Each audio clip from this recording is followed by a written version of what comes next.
ನಮಸ್ಕಾರ ವೀಕ್ಷಕರೇ, ಈಗ ತಾನೇ ಬಂದಂತ ಸುದ್ದಿ. ಇವತ್ತಿನ ಬ್ರೇಕಿಂಗ್ ನ್ಯೂಸ್. ಶಕ್ತಿ ಯೋಜನೆಯಲ್ಲಿ ಬಹುದೊಡ್ಡ ಬದಲಾವಣೆ ಜೂನಿನಿಂದ ಆಗಲಿದೆ ಗೆಳೆಯರೆ. ಯಾವ ಮಹಿಳೆಯರಿಗೆ ಹೊಸ ನಿಯಮ ಜಾರಿಗೆ ಬರುತ್ತಿದೆ ಅದರ ಬಗ್ಗೆ ತಿಳಿದುಕೊಳ್ಳೋಣ. ಮತ್ತು ರೈತರಿಗೆ ಗುಡ್ ನ್ಯೂಸ್. ಹೌದು ಗೆಳೆಯರೆ, ಮುಂಗಾರು ಮಳೆ ಹಂಗಾಮದಲ್ಲಿ ದಿನಾಂಕ ಘೋಷಿಸಲಾಗಿದೆ ಹವಾಮಾನ ಇಲಾಖೆ. ಹಾಗೂ ಪೆಟ್ರೋಲ್ ಡೀಸೆಲ್ ದರ ಹೆಚ್ಚಳಿಕೆ ಬೆನ್ನಲ್ಲೇ ಬಸ್ ಟಿಕೆಟ್ ದರ ಕೂಡ ಏರಿಕೆ ಆಗುವಂಥ ಸಾಧ್ಯತೆ ಇದೆ. ಎಷ್ಟು ರೂಪಾಯಿ ಹೆಚ್ಚಳ ಆಗುವಂಥ ಸಾಧ್ಯತೆ ಇದೆ ಅದ್ರ ಬಗ್ಗೆ ಸಹ ಮಾಹಿತಿ ಬಂದಿದೆ. ಮತ್ತು ಪೆಟ್ರೋಲ್ ಡೀಸೆಲ್ 3 ರೂಪಾಯಿ ದುಬಾರಿ ಆದರೂ ಕೂಡ ಟೆನ್ಷನ್ ಬೇಡ. ಯಾಕೆಂದರೆ ಯಾವ ಕಾರ್ಡಿನಿಂದ ಸಿಗುತ್ತೆ 7.25 ರಿಯಾಯಿತಿ. ಮತ್ತು ಕರ್ನಾಟಕದಲ್ಲಿ ಮುಂದಿನ 3 ದಿನಗಳಲ್ಲಿ ಯಾವ ಜಿಲ್ಲೆಗಳಲ್ಲಿ ಭಾರಿ ಮಳೆ ಆಗಲಿದೆ ಮತ್ತು ಯಾವ ಜಿಲ್ಲೆಗಳಿಗೆ ಯೆಲ್ಲೋ ಅಲರ್ಟ್ ನೀಡಲಾಗಿದೆ ತಿಳಿದುಕೊಳ್ಳೋಣ. ಗೆಳೆಯರೆ, ತಾವು ನಮ್ಮ ಚಾನೆಲ್ಗೆ ಮೊದಲು ಬಾರಿ ಭೇಟಿ ನೀಡ್ತಾ ಇದ್ರೆ ದಯವಿಟ್ಟು ಸಬ್ಸ್ಕ್ರೈಬ್ ಮಾಡಿ, ಪಕ್ಕದಲ್ಲಿರುವಂಥ ಬೆಲ್ಲನ್ನು ಒತ್ತಿ ಹಾಗೂ ಲೈಕ್ ಮಾಡಿ. ಈ ಎಲ್ಲ ಮಾಹಿತಿಗಳ ವಿವರವನ್ನು ತಿಳಿಯಬೇಕಾದ್ರೆ ಗೆಳೆಯರೆ ದಯವಿಟ್ಟು ತಾವು ಸ್ಕಿಪ್ ಮಾಡದೆ ಈ ವಿಡಿಯೋವನ್ನು ಪೂರ್ತಿಯಾಗಿ ನೋಡಿ. ವೀಕ್ಷಕರೇ, ಕರ್ನಾಟಕ ರಾಜ್ಯದ ಮಹಿಳೆಯರಿಗೆ ಉಚಿತ ಬಸ್ ಪ್ರಯಾಣ ಸೌಲಭ್ಯ ನೀಡುತ್ತಿರುವುದು ಶಕ್ತಿ ಯೋಜನೆಗೆ ಸಂಬಂಧಿಸಿದಂತೆ ಒಂದು ಅಪ್ಡೇಟ್ ಇದಾಗಿದೆ. ರಾಜ್ಯ ಸರ್ಕಾರ ಮಹತ್ವದ ನಿರ್ಧಾರವನ್ನು ಮಾಡಿದೆ. ಹೌದು ಗೆಳೆಯರೆ, ಫ್ರೀ ಬಸ್ನಲ್ಲಿ ಓಡಾಡುತ್ತಿದ್ದಂತಹ ಮಹಿಳೆಯರಿಗೆ ಸ್ಮಾರ್ಟ್ ಕಾರ್ಡ್ ವಿತರಣೆ ಮಾಡಲು ಸರ್ಕಾರ ತೀರ್ಮಾನಿಸಿದೆ. ಮತ್ತು ಮುಂದಿನ ದಿನಗಳಲ್ಲಿ ಉಚಿತ ಪ್ರಯಾಣ ಸೌಲಭ್ಯ ಪಡೆಯಲು ಕೂಡ ಹೊಂದಿರುವಂಥದ್ದು ಕಡ್ಡಾಯವಾಗಿರುತ್ತದೆ. ಕಾಂಗ್ರೆಸ್ ಗ್ಯಾರಂಟಿಗಳಲ್ಲಿ ಅತ್ಯಂತ ಯಶಸ್ವಿಯಾಗಿ ಜಾರಿಯಲ್ಲಿರುವುದು ಉಚಿತ ಬಸ್ ಪ್ರಯಾಣ ಒದಗಿಸುವುದು ಶಕ್ತಿ ಯೋಜನೆ. ಕಳೆದ 2.5 ವರ್ಷಗಳಿಂದ ಅಂದರೆ ಜನವರಿ 26ರ ತನಕ ಕೆಎಸ್ಆರ್ಟಿಸಿ, ಬಿಎಂಟಿಸಿ, ಎನ್ಡಬ್ಲ್ಯೂಆರ್ಟಿಸಿ ಮತ್ತು ಕೆಕೆಆರ್ಟಿಸಿ ಸೇರಿದಂತೆ 4 ಸಾರಿಗೆ ಸಂಸ್ಥೆಗಳು 660 ಕೋಟಿಗೂ ಅಧಿಕ ಉಚಿತ ಪ್ರಯಾಣಗಳನ್ನು ರಾಜ್ಯದ ಮಹಿಳೆಯರಿಗೆ ಮಾಡುತ್ತಿದ್ದಾರೆ. ರಾಜ್ಯಾದ್ಯಂತ ಸರಾಸರಿ ನಿತ್ಯ 76 ಲಕ್ಷ ಮಹಿಳೆಯರು ಉಚಿತ ಪ್ರಯಾಣವನ್ನು ಸೇವೆಯ ಲಾಭವನ್ನು ಪಡೆಯುತ್ತಿದ್ದಾರೆ ಅಂತ ಕೂಡ ಹೇಳಲಾಗುತ್ತಿದೆ. ಯಾಕೆಂದರೆ ಇದೀಗ ಎಲ್ಲ ಮಹಿಳೆಯರಿಗೆ ಸ್ಮಾರ್ಟ್ ಕಾರ್ಡ್ ವಿತರಣೆ ಕೂಡ ಸರ್ಕಾರವು ನೀಡುವುದಕ್ಕೆ ಮುಂದಾಗಿದೆ. ಶಕ್ತಿ ಸ್ಮಾರ್ಟ್ ಕಾರ್ಡ್ ಜಾರಿಗೆ ಬರುವಂಥದ್ದು ಯಾವಾಗಂದರೆ ಶಕ್ತಿ ಯೋಜನೆಯ ಪಾರದರ್ಶಕತೆ, ಆರ್ಥಿಕ ಹೊಣೆಗಾರಿಕೆ ಮತ್ತು ದತ್ತಾಂಶ ನಿರ್ವಹಣೆಗೆ ಈ ಸ್ಮಾರ್ಟ್ ಕಾರ್ಡ್ ಅನುಕೂಲವಾಗಲಿದೆ ಎಂದು ಕೂಡ ಹೇಳಲಾಗುತ್ತಿದೆ. ಲೆಕ್ಕಾಚಾರದಲ್ಲಿ ವ್ಯತ್ಯಯ ಸರ್ಕಾರದಿಂದ ಯೋಜನಾ ವೆಚ್ಚ ಪಾವತಿ ವಿಚಾರಿಗೆ ಪರಿಹಾರ ಸಿಗಲಿದೆ. ಶಕ್ತಿ ಯೋಜನೆಯ ಈ ಕಾರ್ಡ್ ಜಾರಿಗೆ ತರಬೇಕೆಂಬುದು ಸಾರಿಗೆ ಸಂಸ್ಥೆಗಳ ಮತ್ತು ನೌಕರರ ಬೇಡಿಕೆಯೂ ಕೂಡ ಆಗಿದೆ. ಹಾಗಾದರೆ ಸ್ಮಾರ್ಟ್ ಕಾರ್ಡ್ ಹೇಗಿರುತ್ತದೆ ಎಂದು ತಿಳಿದುಕೊಳ್ಳೋಣ. ಆರೋಗ್ಯ ಇಲಾಖೆಯ ಆಯುಷ್ಮಾನ್ ಕಾರ್ಡ್ ಮಾದರಿಯಂತೆ ಶಕ್ತಿ ಯೋಜನೆಯ ಸ್ಮಾರ್ಟ್ ಕಾರ್ಡ್ ಕೂಡ ಇರಲಿದೆ. ಈ ಕಾರ್ಡಿನಲ್ಲಿ ಫಲಾನುಭವಿಗಳ ಹೆಸರು, ದೃಢೀಕರಣ ಸಂಖ್ಯೆ, ಗುರುತಿನ ಚೀಟಿ ಸಂಖ್ಯೆ, ಫೋಟೋ ಇರಲಿದೆ. ಟಿಕೆಟ್ ನೀಡುವಾಗ ದೃಢೀಕರಣ ಸಂಖ್ಯೆಯನ್ನು ಕಂಡಕ್ಟರ್ಗಳು ತಮ್ಮ ಇಟಿಎಂನಲ್ಲಿ ನಮೂದಿಸಬೇಕು. ಅಲ್ಲದೆ ಕಾರ್ಡಿನಲ್ಲಿ ಮೆಟ್ರೋ ಚಿಪ್ ಅಳವಡಿಸಿ ಸ್ಯಾಂಪ್ಲಿಂಗ್ ಕೂಡ ಅಥವಾ ವೈಫೈ ಮಾದರಿಯಲ್ಲಿ ಬಳಸುವ ಸೌಲಭ್ಯ ಕೂಡ ಇದು ತರಬಹುದಾಗಿದೆ. ಹಾಗಾದರೆ ಸ್ಮಾರ್ಟ್ ಕಾರ್ಡ್ ಯಾರು ಕೊಡುತ್ತಾರೆ? ಕೆಎಸ್ಆರ್ಟಿಸಿ ಸೇರಿದಂತೆ 4 ನಿಗಮಗಳ ಪರವಾಗಿ ಶಕ್ತಿ ಸ್ಮಾರ್ಟ್ ಕಾರ್ಡ್ ಯೋಜನೆ ಸಂಪೂರ್ಣ ಅನುಷ್ಠಾನಕ್ಕಾಗಿ ಅರ್ಹ ಸಿಸ್ಟಮ್ ಇಂಟಿಗ್ರೇಟರ್ ಸಂಸ್ಥೆಗೆ ಟೆಂಡರ್ ಆಹ್ವಾನಿಸಲು ನಿರ್ಧರಿಸಲಾಗಿದೆ. ಸ್ಮಾರ್ಟ್ ಕಾರ್ಡ್ಗಳನ್ನು ಸಂಸ್ಥೆಗಳೇ ಮಹಿಳೆಯರಿಗೆ ವಿತರಣೆ ಮಾಡಲಿದೆ.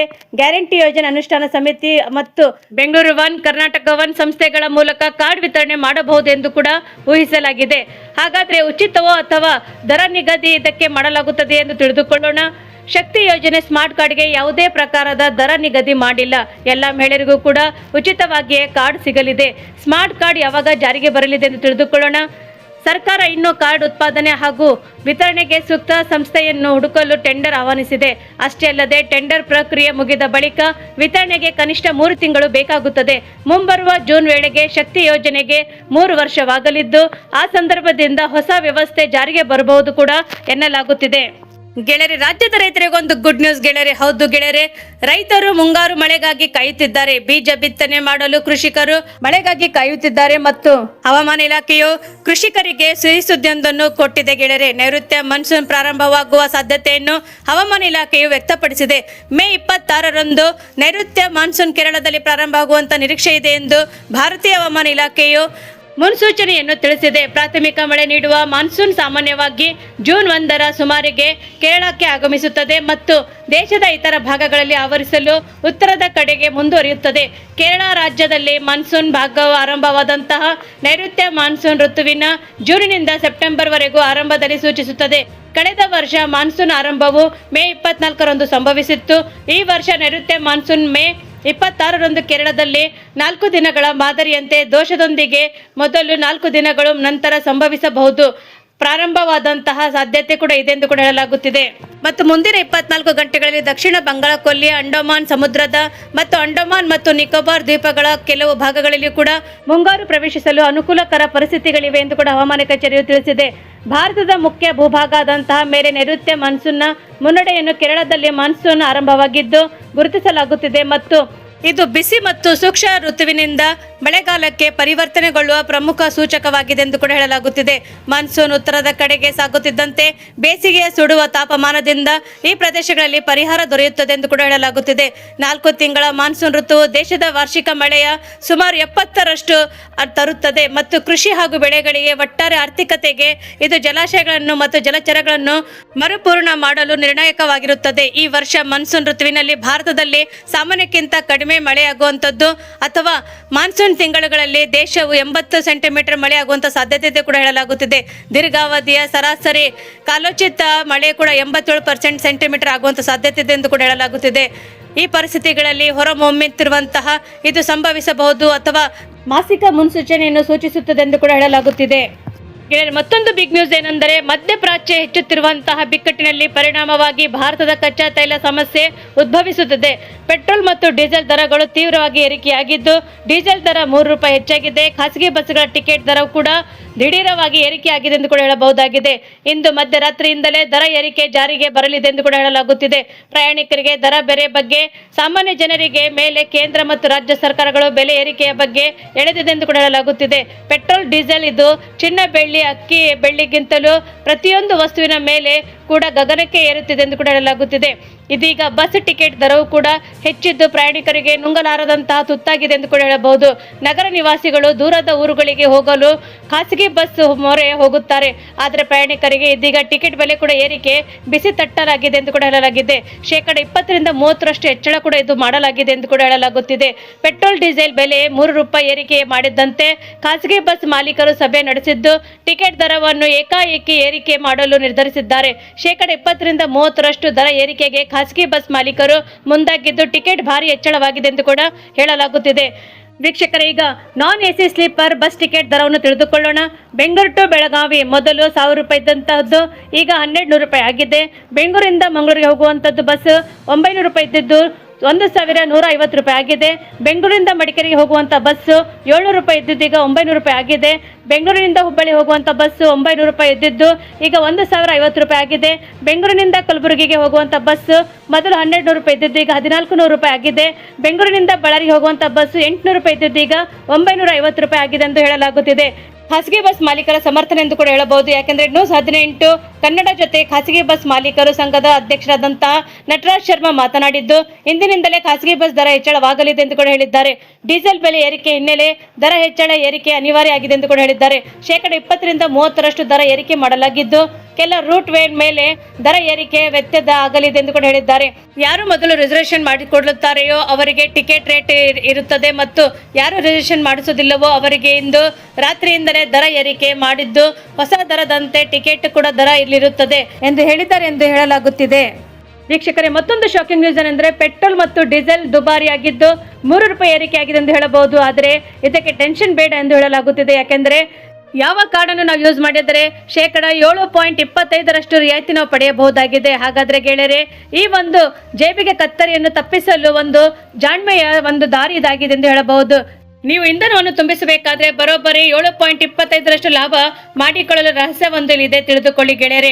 ಇದು ಸಸ್ಪೆನ್ಸ್ ಹಿಂದಿರುವಂತಹ ಅಸಲಿ ಆಟಗಾರರ ಯಾರು ಅಥವಾ ರಿಯಾಯಿತಿ ನಿಮ್ಮದಾಗಿಸಿಕೊಳ್ಳುವುದು ಹೇಗೆ ಎಂಬುದು ಕೂಡ ರೋಚಕ ಮಾಹಿತಿಯನ್ನು ಕೊಡುತ್ತಿದ್ದೇವೆ, ತಿಳಿದುಕೊಳ್ಳಿ. ಯಾವ ಕಾರ್ಡನ್ನು ನಾವು ಯೂಸ್ ಮಾಡಬೇಕು ಹಾಗಾದರೆ ತಿಳಿದುಕೊಳ್ಳೋಣ.